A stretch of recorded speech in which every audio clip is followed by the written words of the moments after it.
todas las cosas que hoy día pues estamos viendo. Esperamos que estos temas realmente nos toquen el corazón, que lo veamos desde una perspectiva bíblica, no como lo ve el mundo.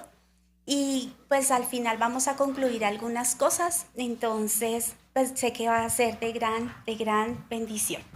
Entonces oremos para empezar y bueno, pues darle la gloria al Señor. Padre, te damos gracias en esta mañana por este día que nos regalas tan hermoso y tan precioso, Señor. Agradecemos, Padre, porque nos has reunido otra vez para estudiar tu palabra, Señor, para contemplar las maravillas, Señor, que tú haces, la forma como nos has creado, Señor. Vemos en tu diseño que no hay errores, Señor, sino por el contrario, no escatimaste ningún detalle para hacernos con un plan y un propósito, Señor. Gracias, Padre, por todo lo que has hecho al formar nuestro cuerpo, nuestras entrañas desde el vientre de nuestra madre, Señor. Gracias, Padre, porque tú no te equivocas, porque en ti podemos encontrar identidad, Señor. Gracias porque hoy nos recuerdas tantas verdades que el mundo ha olvidado, Señor.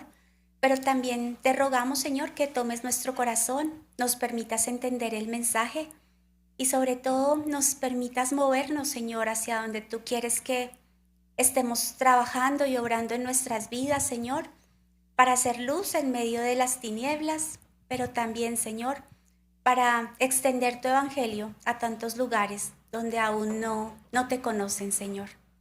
Ponemos en tus manos la vida de María Alejandra y la mía también y la de todas nuestras hermanas que están aquí, las que están en Zoom. Y nuevamente te rogamos que nos des un corazón sensible y entendido para escuchar tu palabra. Te lo rogamos en el nombre de Cristo. Amén.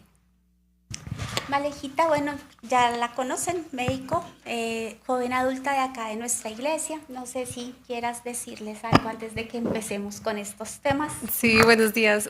Buenos días a todos. Me alegra mucho verlas, todas felices, sonrientes, aquí preparadas. Solamente preguntarles si tal vez durante la semana estuvieron un poquito más conscientes o tal vez nuestra percepción de las cosas fue un poquito más intencional, porque a mí sí me pasó. Entonces, pues nada, me alegra mucho poder estar acá con ustedes. Bueno, toca con micrófono por nuestras hermanas de Zoom, si no, no nos escuchan. Pero bueno, mi Malejita, muchas gracias. Sí, la verdad, ha sido un tiempo muy bonito que el Señor nos ha permitido recordar todas estas verdades. Hoy vamos a hablar de un tema sensible. Entonces, la verdad que preparando los temas a uno se le arruga el corazón. Entonces, perdón si en un momento nos sucede eso, porque las verdades que vamos a escuchar y que vamos a entender hoy, pues van a ser fuertes, pero también son necesarias. Necesitamos escucharlas. Y pues vamos a entrar entonces con una pregunta, Malejita, y relacionada pues con este componente ético y pues desde este mundo donde ahorita la sociedad ha reevaluado todo lo que tiene que ver con la identidad de género y se ha perdido el enfoque, ¿cómo puede un médico, y por ejemplo en tu caso, que también eres creyente, equilibrar la ciencia con la enseñanza bíblica sobre lo que es el hombre y la mujer? Sí, digamos que en ese caso para mí es fácil poder identificar, como habíamos visto hace 8 días, qué cosas son completamente verdaderas y objetivas y qué cosas no lo son. Entonces, como hemos visto, la biología es completamente certera y objetiva y la biología nos muestra, como ya hemos visto, solamente hay un hombre y una mujer y cada uno naturalmente tiene comportamiento femenino o masculino, ¿cierto? Eso es algo que no cambia, eso es algo que no ha cambiado. El Señor nos dice en Génesis 1 que Él creó todo y que cuando Él lo creó, Él vio que era bueno y en gran manera, ¿cierto? Entonces Dios dice que nos creó hombres y mujeres a su imagen y nos hizo buenos. Pero esa es la verdad y desde que Dios nos creó, siguen naciendo hombres y mujeres. Hombres y mujeres es lo que Dios creó. Ahora bien, Lo que sí ha cambiado es lo que la gente piensa sobre qué es ser hombre y mujer. Hombre y mujer no han cambiado, pero lo que la gente piensa y la concepción que tiene es lo que sí se ha deteriorado. Y si recordamos y vemos la verdad, sabemos que ese deterioro ha sido consecuencia de Génesis 3, ¿no? Del pecado. Y desde que el hombre cayó en pecado en Génesis 3, desde ahí todas las mentiras de Satanás por todas las generaciones ha sido dudar de lo que Dios nos quiere decir. Y entonces es cuando Satanás viene con la pregunta, ¿con qué Dios te ha dicho, no? ¿Con qué Dios te ha dicho no comerás? ¿Con qué Dios te ha dicho tal cosa? Y en esta parte, en este tema de género, también vemos que la mentira de Satanás ha sido esa, con que Dios ha dicho, tú eres una mujer, no puedes ser un hombre, con que Dios ha dicho que el matrimonio es bueno. Entonces, estas dudas no son la ciencia objetiva que ya hemos visto, sino son pensamientos e ideologías que las personas han venido desarrollando, pero la raíz de ese problema sabemos que es el pecado y estar lejos de Dios. Entonces, eso digamos que mi práctica me hace poder como ser un poquito más certera en decir, no, o sea, el cuerpo es el cuerpo. Y si usted es una mujer, biológicamente es una mujer. Pero si usted está manifestando otras cosas, es porque el problema que hay es en su mente y sabemos a la luz de la Biblia que el problema es en el corazón. ¿Y por qué hablamos de esto? Porque uno de los grandes retos que hay ahorita en pleno 2025 es todo lo de la ideología de género. Entonces, los temas de homosexualidad, de transgenerismo, se han metido muchísimo en la medicina. Entonces, sí, sí es algo que uno como creyente tiene que generar convicciones y decir, yo creo esto porque la Biblia lo dice y la biología me respalda, pero todo lo que ha venido cambiando ya es consecuencia del pecado y de la mente y de la degradación humana. Entonces, sí siento que al tener esas dos cosas claras, uno puede tener equilibrio en cómo se comporta con otras personas y cómo se relaciona, ¿no? Entonces, digamos que en la parte de la práctica, en mi caso, no ha sido algo tan frecuente, menos mal. Digamos que sí hay por ejemplo, muchos pacientes en, en pleno 2025 que quieren cambiar su género, ¿sí? Pero digamos que en la parte en la que yo ahorita estoy laborando no es tan frecuente ver esos motivos de consulta. Pero sí en todos los países, incluyendo en Colombia, se han creado todos estos programas de cambio y de transición de género. Entonces, por ejemplo, Estados Unidos lastimosamente es uno de los países que más clínicas ha tenido en la última década de transiciones de género. Son clínicas que tienen todos los especialistas donde una persona dice, yo no estoy conforme con ser mujer, quiero ser y parecer un hombre, y estas clínicas los acobijan y dicen, bueno, hagamos esto, hagamos esto, hagamos esto, para poder guiarlos a esa transición. Pero acá, pues en la práctica la que ahorita estoy no es tan frecuente, sin embargo, sí es algo que se está viendo y que en Colombia también se hace. Entonces, veo yo que, al igual que ustedes, en cada uno de los roles que tiene, sea ama de casa, sea profesora, sea abogada, sea ingeniera, donde sea que usted esté, también tiene esa lucha de poder ser luz en donde está, ¿cierto?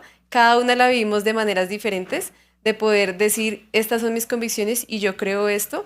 Eh, entonces sí es una lucha que todas vivimos en nuestros contextos y debemos recordar cuál es la verdad y poder diferenciar qué es lo que sí está cambiando. La biología no cambia, las células no cambian, lo que sí está cambiando es la mente de las personas y el pecado. Entonces sí, sí creo que para mí tener eso claro y tener mi convicción en el Señor me ha permitido estar firme.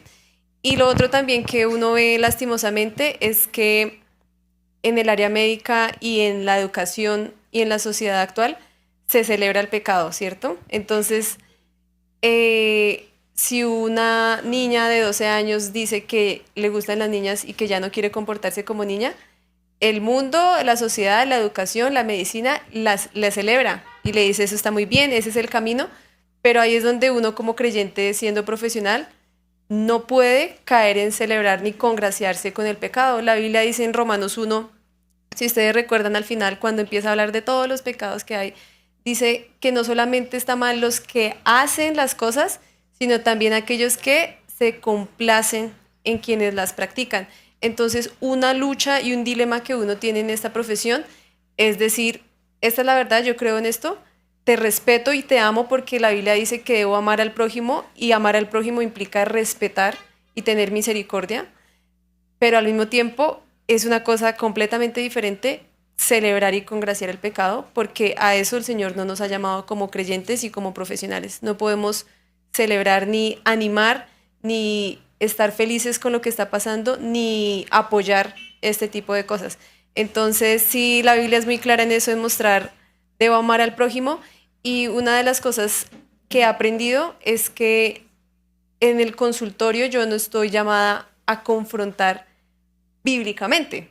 O sea, yo no puedo abrir mi Biblia y decirle, pero usted, ¿cómo así que me está pidiendo? Sí, o sea, no es el espacio. Y como creyentes debemos ser prudentes de ver esas situaciones, pero sí estamos llamados a las 24 horas, los 7 días de la semana, a mostrar el carácter de Dios y a poder ser amorosos, respetuosos, valientes, ¿cierto? Y este tipo de cosas son las que todo creyente debe vivir en su trabajo y en donde esté tiene dilemas éticos que debe ser firme y debe temer al Señor y honrarlo de esa manera, siendo firme. Sí, hay una pregunta.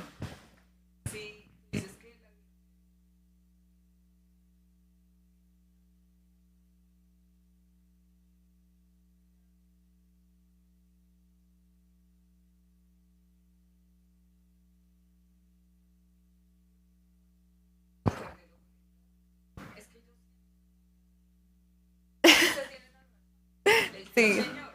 Ujú.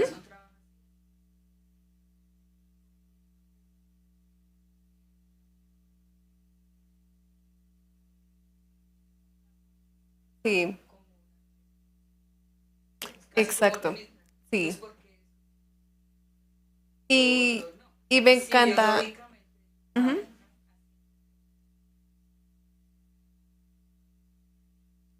Sí, o un nacimiento, o un nacido vivo, sí.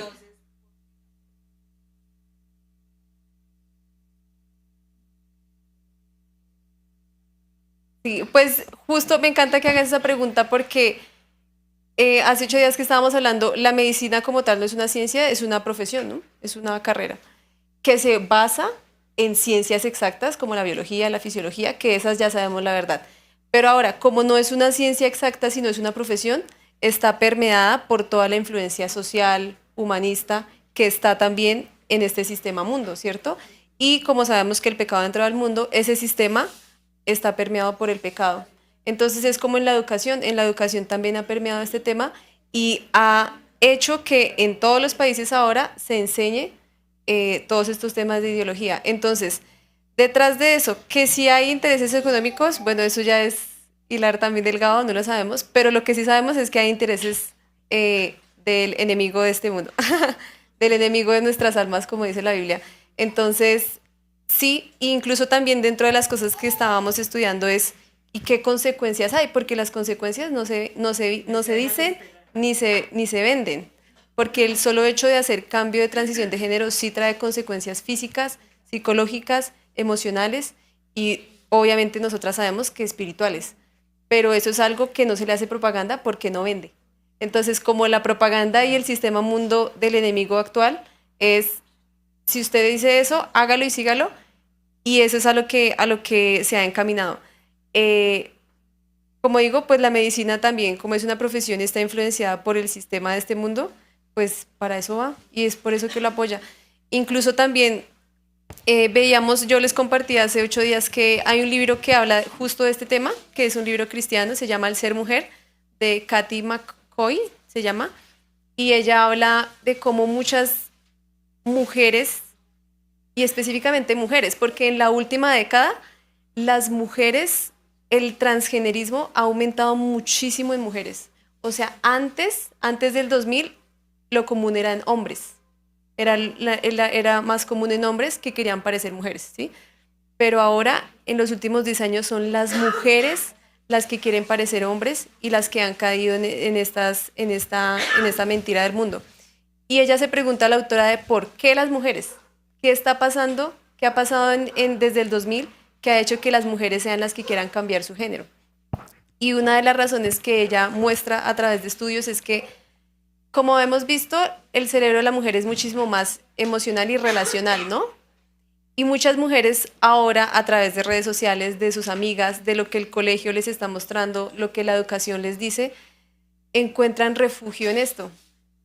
Y entonces, como una figura masculina se ha perdido tanto y se ha desdibujado, entonces ven, llega una niña de 12 años, tiene 1000 problemas en su casa, no conoce del Señor o no conoce las verdades del Señor, en su familia tal vez sufre violencia, eh, sus compañeros del salón, los niños a esa edad son súper terribles y son súper agresivos, malvados, y llega y está confundida, está creciendo, está cambiando, y el mundo con todas estas mentiras le trae así la mentira del enemigo que le dice, si tú te sientes triste, enojada, que no ajustas en ningún lado, la razón de eso es que tú no quieres ser mujer, tú quieres comportarte como un hombre.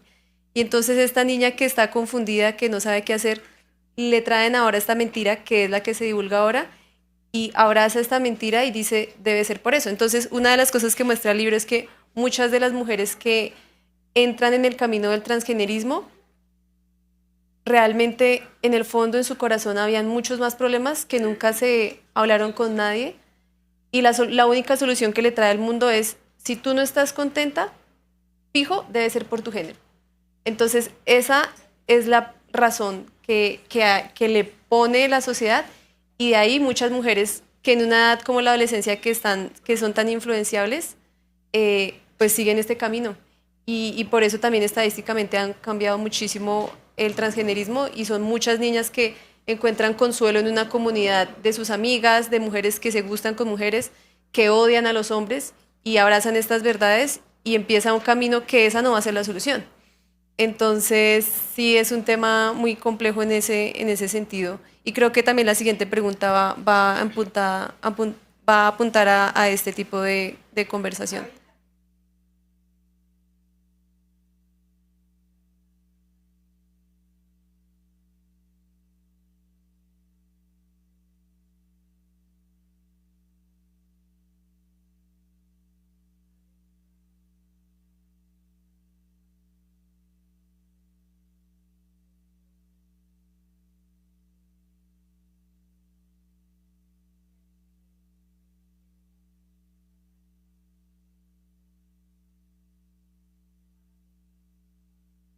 XX.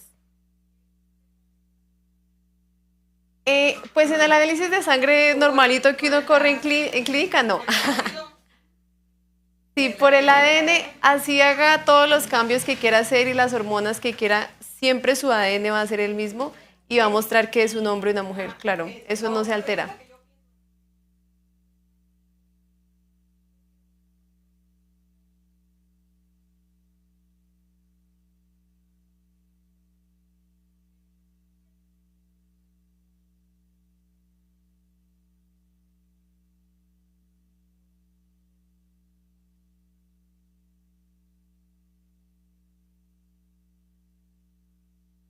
Ya vamos para allá, ya vamos para allá en la siguiente pregunta, ya vamos para allá. Ah, pero espérame un segundito, es que también hoy vamos a mirar bien. Tú me dices si pasamos de una vez a la segunda, respondemos y ya vamos, que va relacionada con lo que es.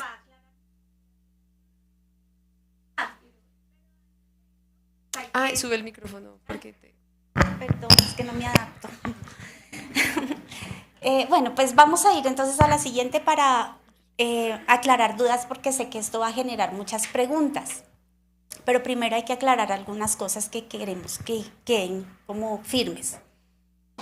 Primero, eh, recordemos que todos estos problemas sociales se han dado precisamente por la falta de conocimiento de Dios. O bueno, no tanto la falta del conocimiento, sino más bien es el rechazo, porque el Señor se revela a todos. O sea, Él siempre se revela y todos podemos ser conocedores de Él. Solamente usted contemple la creación, contemple el cielo, cualquier cosa, a través de eso el Señor se revela. El problema es que lo hemos rechazado. Y al rechazarlo, el Señor ha permitido entonces que nos perdamos en lo más profundo de la maldad y que vivamos en torno entonces a nuestras concupiscencias. Entonces, esta problemática pues es derivada precisamente de la, la, la negación y el rechazo directo a nuestro Creador.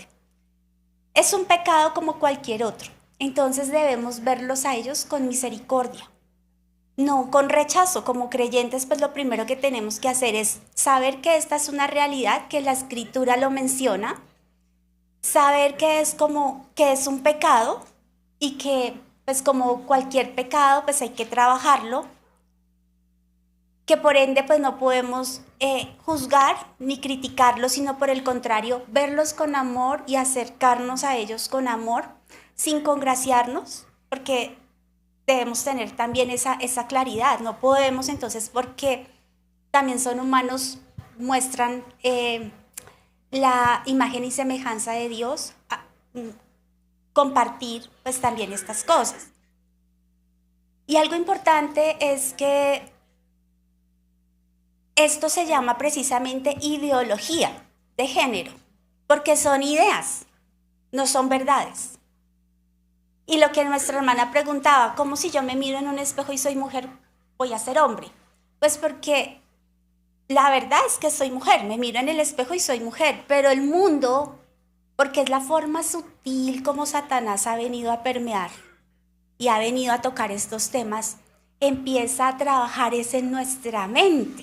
Y por eso esto se llama ideología de género, porque son ideaciones que yo tengo respecto a algo, a una verdad. Y el mundo cada día saca nuevas ideaciones. Entonces, así como no quiero ser hombre, no quiero ser mujer, también está el que no se identifica con nada, entonces es binario.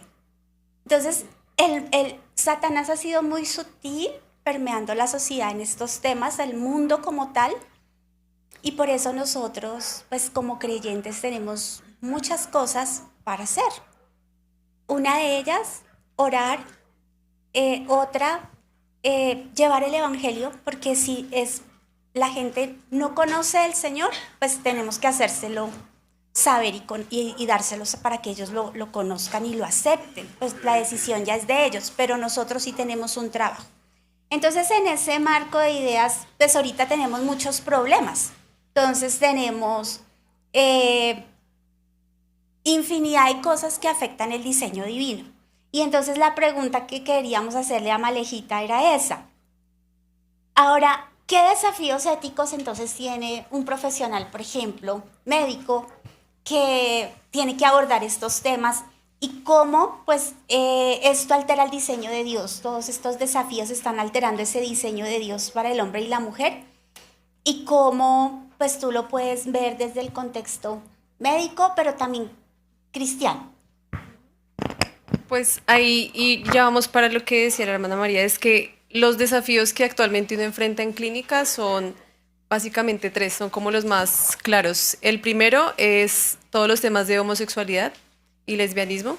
Es muy frecuente este tipo de ideologías ahora que alteran el diseño de Dios. El segundo es el transgenerismo, entonces es lo que les decía, un hombre que quiere verse como mujer y una mujer que quiere verse como hombre. Y el tercero sería la interrupción voluntaria del embarazo, que es el aborto. Estas tres cosas, cosas son completamente en contra del diseño de Dios, las tres cosas. Entonces, por ejemplo, en la parte de el transgenerismo y la homosexualidad hay algo que se llama la disforia de género, se llama así. Y la disforia de género consiste en un estado de irritabilidad, de afección. La persona se siente muy mal, es un dolor terrible que tiene, es una confusión mental tenaz porque no se identifica con su sexo biológico. Entonces es una mujer que dice, yo no me identifico como mujer, se mira al espejo y se odia. Este tipo de cosas en salud se llama la disforia de género. Ahora bien, en el libro que les menciono también sale esa pregunta de ¿será que hay alguna causa neurológica que predispone a la persona a tener disforia de género? Es una pregunta que se han hecho los científicos y los neurocientíficos en los últimos años Y justo en el libro estaba buscando porque hay un pedazo que dice, sí han hecho estudios, pero no encuentran ninguna diferencia significativa entre las personas que tienen transgenerismo y no en sus estudios neurológicos. Entonces ella dice algo así, cito literalmente, los resultados de estos estudios varían y no se han repetido para obtener resultados consistentes. Hasta ahora, la investigación médica no ha identificado una causa neurológica ni genética que determine el género ni la identidad de género. De una u otra manera se ha quedado corta. Y luego ya pregunta, bueno, e incluso hasta el momento no se ha encontrado. Sí hay estudios, pero no son sesgados y no se puede concluir que porque el cerebro tenga ciertas condiciones o lo que sea, haya predisposición, no se ha concluido. Pero ya me encanta que en un momento dice, e incluso si se llegara a concluir que sí, eso cambia en algo la relación de esa persona ante el Señor, no lo cambia, ¿no?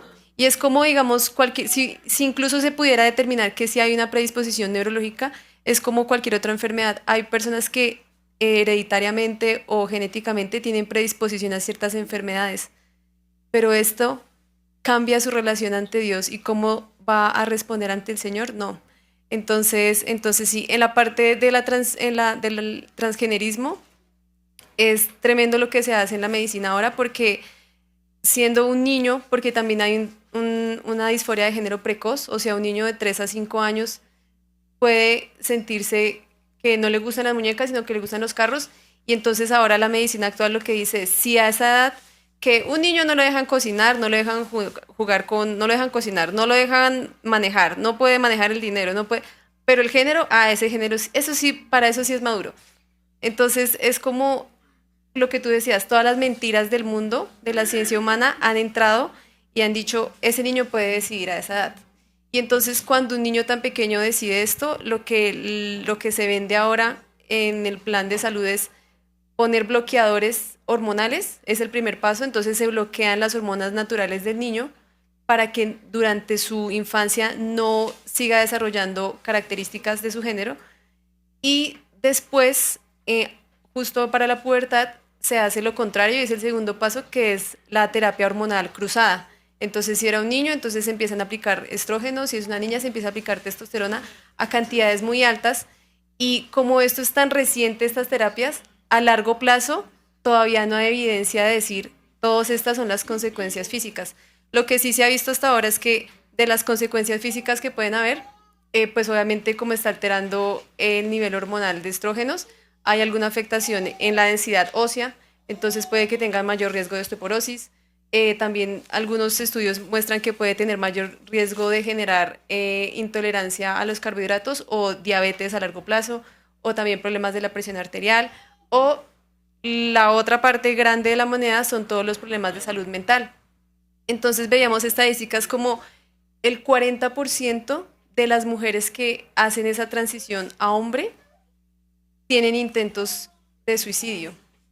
Entonces uno dice, y el mundo actual también dice, en verdad la solución es eso. ¿Y por qué digo que el mundo actual? Porque ella también menciona en el libro que una de las principales clínicas de transgenerismo en Reino Unido cerró hace poco porque se dio cuenta, ellos eran los más abanderados del transgenerismo y se dieron cuenta que al haber hecho tantas transiciones, igual las tasas de depresión y de suicidio seguían siendo las mismas o más altas. Entonces, el mundo le va a ofrecer a estas personas, si usted se cambia de género, va a ser el más feliz y esa es la solución a su vida. Esa es la mentira del mundo. Y esas personas siguen esa mentira, la sociedad y la medicina les está ayudando a seguir esa mentira y cuando logran lo que quieren, su corazón, su mente, su cuerpo termina destruidos y ahí es donde empieza a aumentar más el deseo de suicidio. Entonces, por esta razón, esta clínica en Reino Unido cerró porque están haciendo daño a las personas y no hay suficiente evidencia de decir que sí es bueno esta transición. Ahora, cuando ya la persona dice, yo sí quiero hacer la transición, además de la terapia hormonal, tienen que remitirlo a endocrinología, que es el que utiliza las hormonas, tienen que remitirlo a dermatología, porque tienen que hacer tratamientos para cambiar el aspecto de su piel, del vello facial, tienen que remitirlo a cirugía plástica, porque como ustedes han escuchado, tienen que hacer lo que decía la hermana María, tienen que hacer este tipo de cosas de, se hacen mastectomía, entonces se quitan los senos, hacen todo lo que es reconstrucción genital, entonces tienen que quitar y mutilar sus genitales. Y lo más terrible es que nadie está hablando, eso es lo que ven del mundo y la medicina, pero nadie está hablando de las consecuencias del corazón de esa persona. Entonces, en el libro también menciona testimonios de mujeres que han transitado por esto, que no conocían del Señor, y dicen, yo a mis 12, 13 años estaba confundida, me sentía sola, me sentía vacía, y llegué al colegio o llegué al psicólogo y lo primero que me dijo es, la razón de esa confusión y de tu tristeza no es por los problemas en tu casa, no es por nada de eso, sino es por tu género. Y dice que ni siquiera le daban consejería ni cómo resolver sus problemas, sino que de una vez la apuntaban y la direccionaban a hacer la transición de género. Y una de ellas dice que transicionó por todo eso y luego de un tiempo estaba a la puerta ya del suicidio y fue cuando conoció de Cristo y del Señor y se dio cuenta que nada de eso realmente era lo que ella necesitaba, sino que eran solo manifestaciones de la necesidad de su corazón, ¿sí? Entonces, también al hablar de estos temas pienso que eso no está por allá lejos, en Reino Unido, en China, no, eso está acá, en nuestro país también, y es ver que muchas de estas personas realmente no conocen del Señor, están en la adolescencia y por ejemplo en la adolescencia algo curioso y que todas debemos saber es que el cerebro no está completamente formado en la adolescencia, ¿sí? Su lóbulo frontal, que es el de toma de decisiones, no está completamente formado, eso se forma después de los 20 años. Entonces, a esta edad los niños y los adolescentes son muy influenciables, naturalmente son muy influenciables. Entonces, un niño que tiene problemas en su casa, no conoce del Señor, o si conoce del Señor no es una verdad en su vida, tiene problemas en su colegio o tiene bullying y llega a una comunidad que parece que fuera la más unida, como sus aliados, a ofrecerle algo y le dicen nosotros somos una comunidad y te podemos abrazar y entonces todas estas ideas hacen que una persona, un niño confundido diga, bueno, allí encuentro apoyo y entonces se empieza a inclinar por todo eso y obviamente a través de redes sociales sabemos que todo lo que es homosexualidad y transgenerismo está regado por todas las redes sociales. Entonces un niño que está influenciable, que no conoce la verdad, llega, le invitan eso y el niño empieza a tomar esas corrientes. Entonces también es ver que nosotros como iglesia tenemos un rol muy importante porque pues acá hay niños en la iglesia, hay niños, ustedes son madres de algunos de ellos, hay adolescentes, hay jóvenes y cómo vamos nosotros a darles y a mostrarles la verdad a estos adolescentes que están en una edad completamente influenciable. Y ellos, el mundo les está diciendo, medio tristeza que tengas es porque tú no estás conforme con tu género. Esa es la mentira del mundo. Y pues las estadísticas muestran que se la están creyendo. Pero nosotros como creyentes, ¿cómo vamos a mostrar la verdad en amor y la verdad del Señor que los va a salvar? Otra cosa que también muestran es que más o menos el 90% de los adolescentes que tenían disforia de género, que no se les hizo ninguna intervención, sino solamente terapia, a largo plazo desistían de hacer la transición de género. Y muchos de los que hicieron la transición porque fue lo primero que les vendieron, se sienten frustrados, abatidos, destruidos, porque en el fondo habían muchos más problemas que nunca llegaron a solucionarse. Incluso nosotras sabemos que el verdadero problema y la necesidad del corazón es del Señor. Entonces, pues sí. Y por otro lado también está la parte de la interrupción del embarazo. Ese tema también está muy abanderado en todo el mundo y es, si la mujer queda en embarazo y no quiere tener a su bebé, pues puede ir a cualquier médico y tiene el derecho de hacerlo. Entonces, en la parte mía, acá en Colombia tenemos una gran ventaja todavía y es que podemos hacer objeción de conciencia. Entonces, por ejemplo, en el lugar donde estaba trabajando, mi amiga, imagínense, es un pueblo chiquito, pero mi amiga médica de allá también es creyente. Y ella me dijo, Aleja, apenas llegues, pásale la carta a la jefe y ya quedas con objeción de conciencia. Entonces yo redacté mi carta.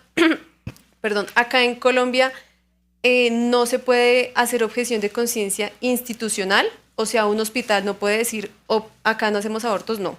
Tiene que ser individual. O sea, el médico con nombre propio es el que dice yo objeto conciencia. Entonces yo puse eso y ahí ya queda con mi hoja de vida y cualquier mujer que venga para hacer interrupción voluntaria tiene que ser derivada con uno de los médicos en la institución que no son objetores de conciencia. Entonces, pues se ha manejado así, entonces por ese lado no he tenido inconvenientes, pero le recordaba a ellas que un testimonio muy bello del Señor es que justo el año pasado yo estaba en urgencias y llegó una mujer como de 25 años, no tenía pareja, pero tenía un amigo y quedó en embarazo. Y ella me decía, ella llegó porque quería hacer interrupción y yo estaba en urgencias. Entonces yo, bueno.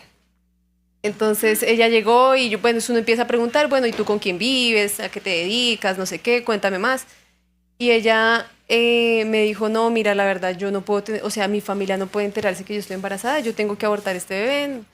Entonces entonces yo le expliqué a ella, legalmente y por la ley tú tienes derecho. Yo le dije, en mi caso yo tengo una objeción de conciencia, entonces yo no te daría la historia clínica, ni el procedimiento, ni nada de eso, sino una de mis compañeras, una colega, pasa ya a hacerte la historia clínica. Esa es la forma en la que uno puede librarse de eso.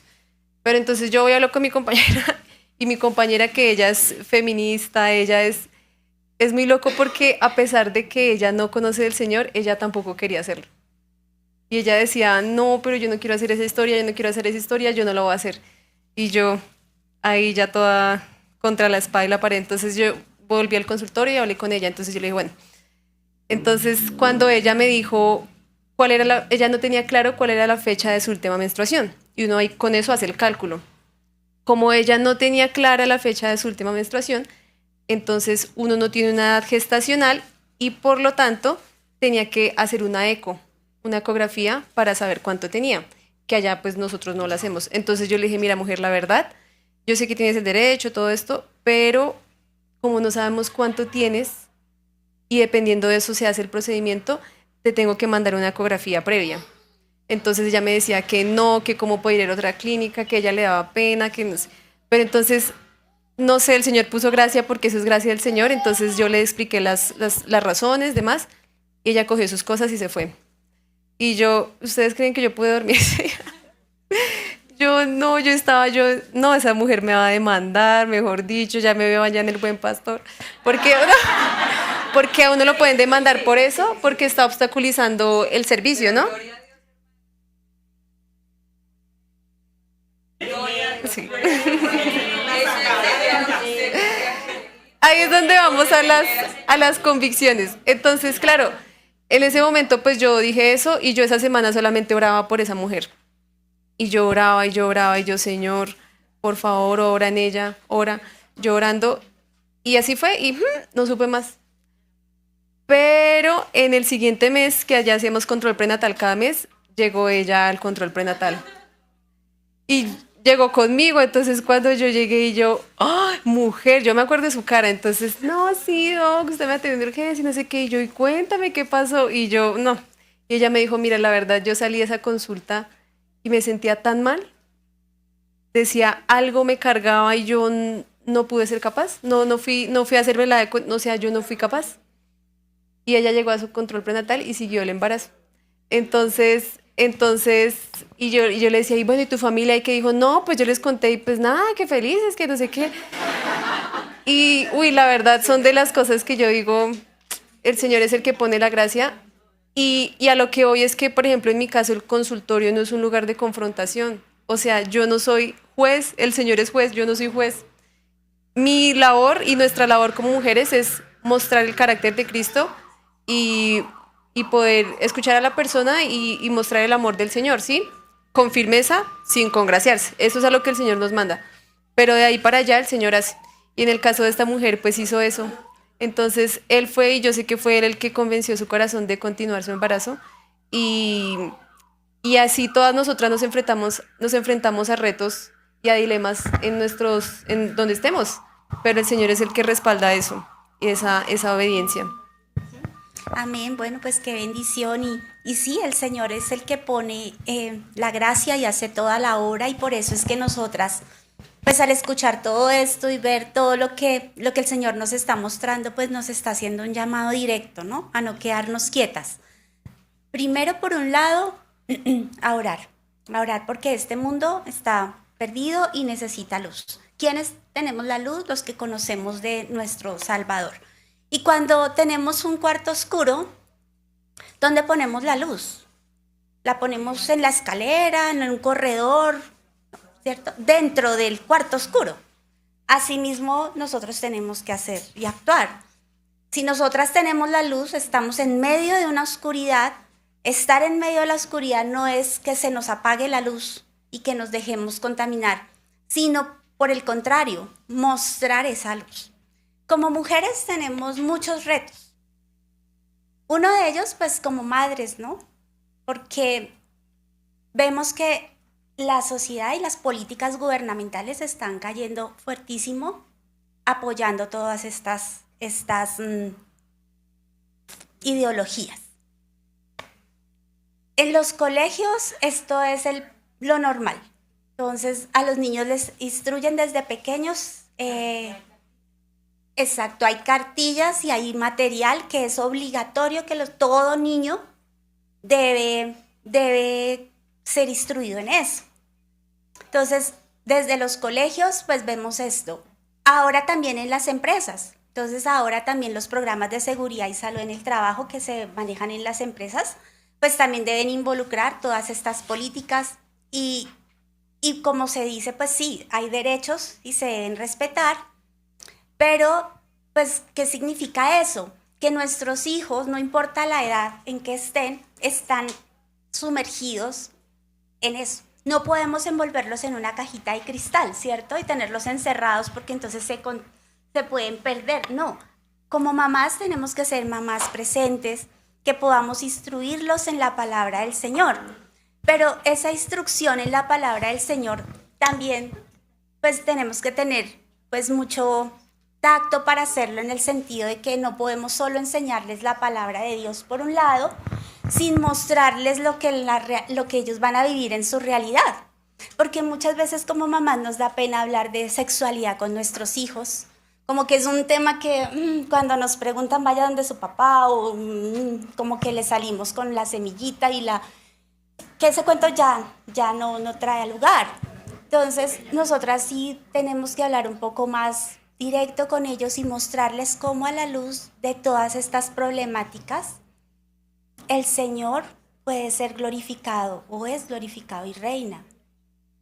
Y traerles la Biblia a la práctica. Que la escritura sea un instrumento para resolver todas estas situaciones desde una perspectiva bíblico-teológica. Porque si solo los instruimos en palabra, pero no lo vemos en el contexto real que hoy vivimos, pues de pronto en esa unión el muchacho va a tener o la chica va a tener dos mundos paralelos. Mi mamá que me habla de Biblia, pero el mundo que me muestra otras cosas donde nunca las dos cosas han interactuado. Entonces ahí, pues como mamás tenemos que ser madres muy presentes, hablar mucho con nuestros hijos, instruirlos, porque si no lo hacemos nosotros, créanme que en el colegio sí lo están haciendo, pero lastimosamente sin la escritura, desde la perspectiva que Satanás ha llevado. Hoy veíamos también en el primer servicio, el 60% de la población LGTBI menor ha sido influenciada para hacer cambio de género.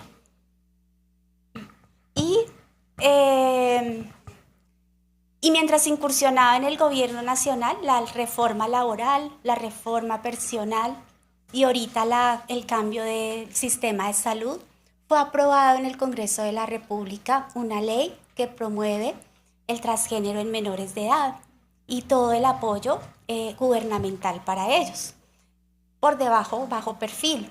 Entonces, pues hay mucho por lo cual tenemos que estar orando, mis hermanos. No podemos terminar el día de hoy. Sé que hay muchas cosas que quedan inconclusas, pero en 15 días esperamos seguir avanzando en este tema.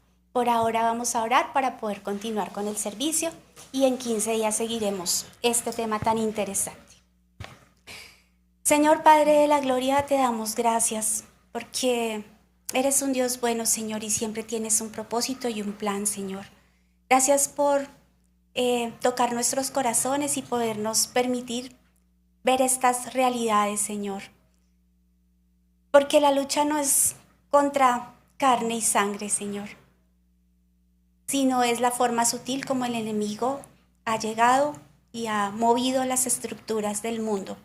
Y por eso rogamos que nos des convicciones firmes para no dejarnos mover de lo que tu palabra dice.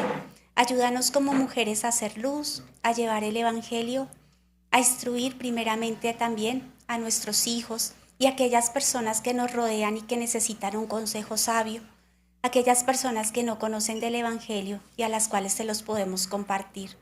Te rogamos que en estos tiempos nos ayudes, Señor, a poder ser obedientes y sensibles a estas verdades, Señor, y a no quedarnos quietas, sino como creyentes, Señor, a obedecer, a ver estas personas con amor, pero también a movernos y a poder actuar. Y tenemos todas las herramientas que tú nos has dado, Señor. Ahora ayúdanos a ponerlas también a disposición de estas personas que lo necesitan. Te lo agradecemos en el nombre de Cristo.